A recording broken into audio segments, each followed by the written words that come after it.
2021 was a tumultuous year for T1, with a 10-man roster and different coaching staffs throughout the year. However, T1 would end the year with a core to build around as they took Damwon to 5 games in the semi-finals at Worlds.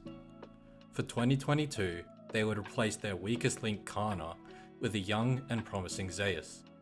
T1 would then go 18-0 in the split and would comfortably take care of Gen.G in the finals, completing their perfect split and setting themselves up as a young team that would be able to win more LCK titles and achieve international success, and have a chance to bring back the days of SKT dominance.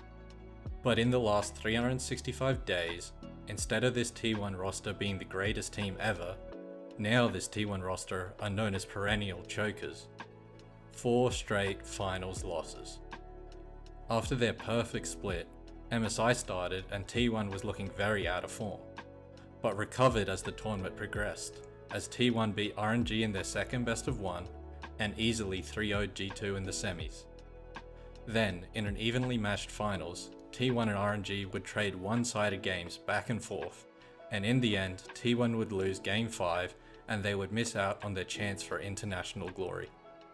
In summer, T1 would be unable to compete with Gen.G, with a meta perfectly suiting Gen.G's playstyle, and they would get 3-0'd after barely making it into the finals.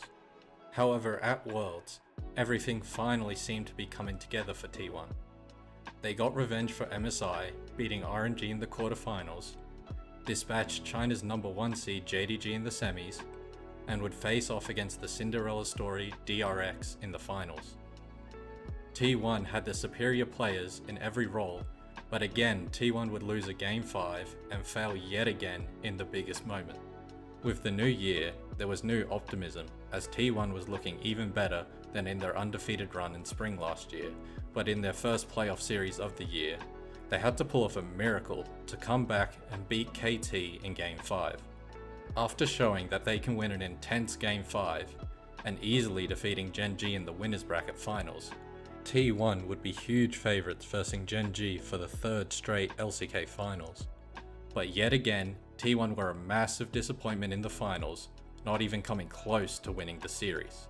All T1 had to show for the last year was an endless amount of great performances and failures in the games that truly mattered the most. But with MSI in 2023 being an expanded tournament, T1 would get another shot at redemption, a chance to win their first international title in 6 years. Or will it just be another opportunity for more disappointment and more proof that this T1 roster just can't get it done? T1 would start their MSI campaign already in the bracket stage with a first round matchup against Mad Lions. And in Game 1, it looked like T1 was shell-shocked, giving Mad a 7,000 gold lead with everybody but Zeus making mistakes. However, similarly to Game 5 vs KT in LCK playoffs, T1 would force fights ignoring the gold deficit, and thanks to Faker's great engages and their superior team comp, T1 came back and won Game 1 and would easily finish the series in a clean sweep. It really felt like T1 had learned from their finals defeat and had a much better read on the meta, focusing on enabling Gumayusi rather than Zeus. The team would draft tank-heavy teams, and Owner and even Zeus when playing Sion would focus on getting Gumayusi ahead and letting him be their main carry.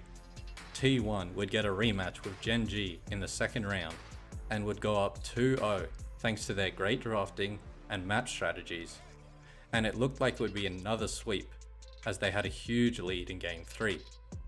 But they started playing a bit too arrogantly, and thanks to a few shutdowns being given and an insane stopwatch purchase by Chovy in the middle of a fight, Gen.G would win Game 3 and ride their momentum into an easy Game 4 win. Facing the pressure of a potential reverse sweep and the streak of having lost 4 straight international Game 5s, T1 would bring out Rumble Jungle. They played a calm and collected early game, but 25 minutes in, with Rumble Ultimate being down, Gen.G thought they found a fight, and Delight flash pulverized Gumayusi. But Keria took over the teamfight, CCing Gwen and Ahri to protect Guma and allow T1 to kill Gen.G's solo laners. With all the momentum and pressure against them after throwing game number 3, T1 finally won in International Game 5 and set up a match against the super team of JDG. Will T1 be out team fought by JDG? Or will they match them mechanically, and unlike BLG, actually play around bot lane and set up Gumayusi to defeat Ruler? This MSI could be another failure and start talks of breaking up this T1 roster. Or it could be their road to redemption and their return to the glory days of SKT. T1, the whole world is watching. It's time to show us what you're really made of.